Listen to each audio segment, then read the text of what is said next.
Bonjour à tous, on est le lendemain de la sortie au circuit des écuyers. On voulait vous faire un petit numéro spécial sur la partie cycle et notamment les amortisseurs. Donc on a monté pour booster un peu nos performances des combinés filetés de chez Drift Park qui sont réglables en hauteur, ce qui nous a permis de descendre la caisse de 50 mm et de pouvoir à volonté agir sur la dureté des amortisseurs en agissant sur la cartouche plus dure ou plus souple.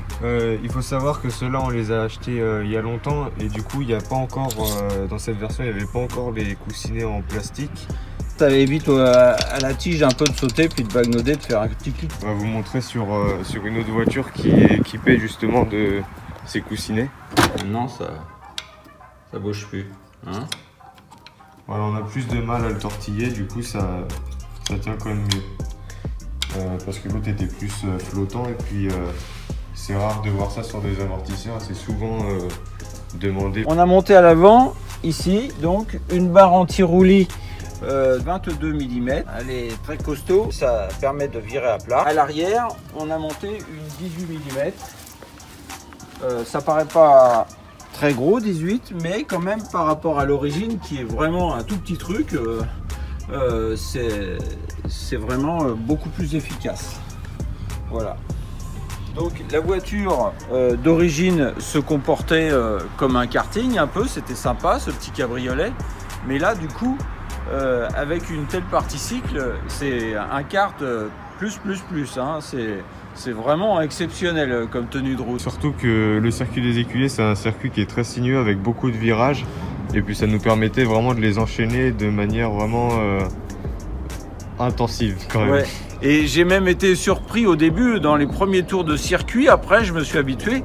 Mais vraiment je donnais un petit coup de volant et la voiture s'enroulait dans les virages, c'était assez bluffant quoi. Hein. Et puis on était surpris surtout par l'accroche et l'appui surtout qu'on avait. Alors qu'on a des pneus d'origine. Voilà, c'est vraiment la montre d'origine. À l'avant, les jantes sont aussi larges qu'à l'arrière, mais du coup, les pneus sont plus fins, ils sont beaucoup plus bombés. D'ailleurs, j'aime l'aspect que ça donne. Mais plus tard, on montrera des slicks. Hein. Mais vraiment, là, l'accroche, c'est incroyable. Qu'est-ce que ça va être avec les semi-slicks? Eh bien, donc, c'était une super journée. Vraiment, on a testé cette voiture. Donc, on a trouvé le moyen de booster ses performances.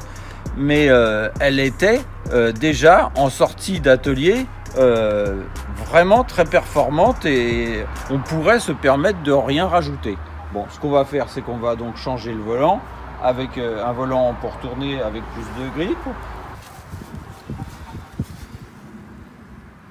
des pneus semi-slick et puis on va travailler sur le freinage. C'est surtout ce qu'il y a de plus essentiel entre le volant et le freinage. Le freinage, on est sur des freins d'origine. Donc déjà les étriers, on va gagner 5 km/h parce qu'on va les repeindre en rouge. Mais et on va mettre surtout des plaquettes qui mordent beaucoup plus au carbone Lorraine. Et ça va d'ailleurs bien salir les jantes, mais être bien efficace. Hein. Je me souviens que j'avais fait ça sur une Porsche là, et ça vraiment ça donne du mordant. On retournera au circuit, on vous refera une autre vidéo là-dessus. On a parlé de la partie cycle, je vais vous parler de la barre anti-rapprochement. C'est une faite maison. À l'arrière, il y en avait une d'origine qu'on a repeint en rouge. C'est pareil, on a encore gagné 5 km/h, ce qui fait 10 depuis tout à l'heure. Eh bien écoutez, j'espère que ce petit numéro sur les amortisseurs vous a plu et pourront vous aider pour vos projets. Voilà, je vous souhaite une bonne journée et vous dis à bientôt pour une prochaine vidéo. Maintenant on est à fond dedans et on va en sortir beaucoup plus. À bientôt.